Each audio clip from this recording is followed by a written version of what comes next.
Assalamualaikum warahmatullahi wabarakatuh. Alhamdulillah, kembali berjumpa dengan saya, Siti Sulaiha, calon guru penggerak Angkatan 11 dengan fasilitator Bapak Jihan Janata Abdullah dan pendamping praktik Ibu Di Oktaviana Jamil dalam demonstrasi kontekstual modul 1.3 visi guru penggerak. Adapun instruksi tugas pada tugas demonstrasi kontekstual kali ini ialah saya diminta membuat rancangan tindakan perubahan berdasarkan tahapan Bagja untuk memulai perubahan pada diri sendiri sehingga semakin berdaya dalam berpihak pada murid. Lalu, temukan potensi dan kekuatan juga hal baru dalam diri saya yang dapat membawa manfaat untuk murid saya. Selanjutnya, untuk merumuskan visi guru penggerak, kita dapat menggunakan pendekatan inquiry apresiatif. Inquiry apresiatif adalah sebuah pendekatan dalam manajemen perubahan yang berfokus pada pencarian nilai-nilai positif. Serta tujuan dari pendekatan ini adalah untuk mengidentifikasi hal baik yang telah ada di sekolah, serta membangun kekuatan serta potensi yang ada untuk memunculkan strategi guna mewujudkan perubahan ke arah yang lebih baik. Lalu, bagaimanakah caranya? Kita akan menggunakan pendekatan inquiry apresiatif dengan metode Bagja. Metode Bagja terdiri dari 5 poin. Buat pertanyaan utama, ambil pelajaran, gali mimpi, jabarkan rencana, serta atur eksekusi. Buat pertanyaan utama, berisi akan pertanyaan-pertanyaan untuk menentukan arah penelusuran. Ambil pelajaran, memandu bagaimana pengalaman positif dari individu, kelompok atau komunitas lain yang akan dijadikan pembelajaran. Selanjutnya, gali mimpi, berupa narasi keadaan ideal jika prakarsa perubahan telah terwujud. Berikutnya, jabarkan rencana, yaitu mengidentifikasi tindakan-tindakan yang akan dilakukan.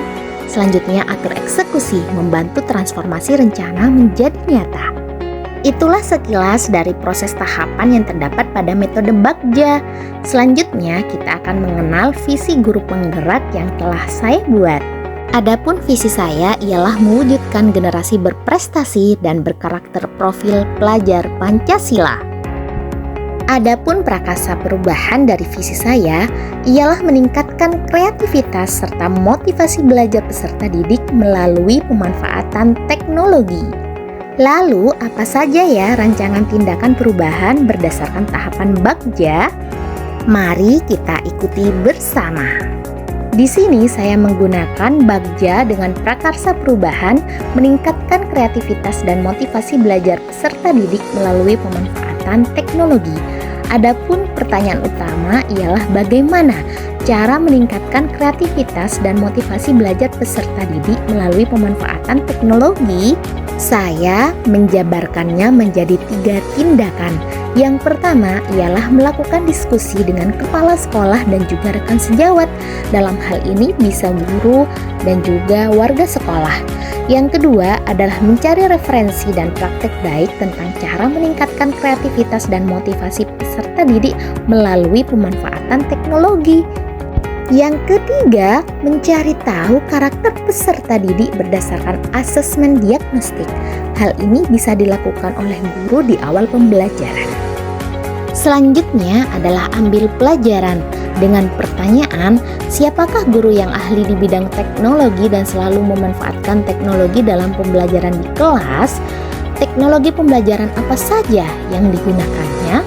Kemudian bagaimana memilih media atau teknologi pembelajaran yang tepat agar dapat meningkatkan kreativitas dan motivasi belajar peserta didik. Dalam hal ini, kami memberikan 2 tindakan. Yang pertama ialah mencari referensi tentang tokoh guru yang ahli di bidang teknologi. Yang kedua, mencari referensi berupa media atau teknologi pembelajaran yang sesuai dengan peningkatan kreativitas dan motivasi belajar peserta didik.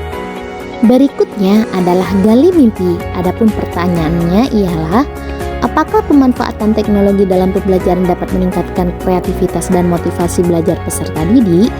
Bagaimana agar pembelajaran berbasis teknologi dapat diterapkan pada guru mata pelajaran lain? Lalu, apakah ada keterkaitan antara pemanfaatan teknologi dalam pembelajaran dengan dimensi profil pelajar Pancasila? Yang pertama ialah dengan membuat lembar observasi tentang kreativitas dan motivasi belajar peserta didik. Yang kedua adalah dengan melakukan kolaborasi melalui tim teaching untuk memberikan pembelajaran berbasis teknologi. Dan yang terakhir adalah mencari referensi tentang dimensi profil pelajar Pancasila dan berkonsultasi dengan orang yang kompeten tentang hal tersebut. Selanjutnya, ada tahapan jabarkan rencana. Di sini pertanyaannya adalah, apa langkah-langkah untuk mulai membiasakan pemanfaatan teknologi dalam pembelajaran? Apakah media yang digunakan dalam pembelajaran berbasis teknologi? Lalu bagaimana usaha keberlanjutan pemanfaatan teknologi agar terus dapat dilaksanakan dalam pembelajaran di kelas? Yang pertama, membuat perangkat pembelajaran, LKPD, dan instrumen penilaian yang tepat. Mencari media pembelajaran berbasis teknologi yang tepat sesuai karakteristik peserta didik dan materi pelajaran. Dan yang terakhir ialah pemberian reward peserta didik yang memiliki kreativitas dan motivasi belajar tinggi. Selanjutnya adalah atur eksekusi.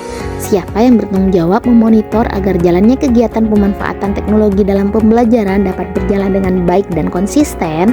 Adapun tindakannya ialah membuat jadwal kegiatan pembelajaran menggunakan teknologi yang bervariasi setiap minggunya. Demikian rancangan tindakan perubahan berdasarkan tahapan Bagja. Semoga dapat membawa perubahan ke arah yang lebih baik dengan berpihak pada murid. Sekian dari kami, terima kasih atas perhatian Anda semua. Wassalamualaikum warahmatullahi wabarakatuh.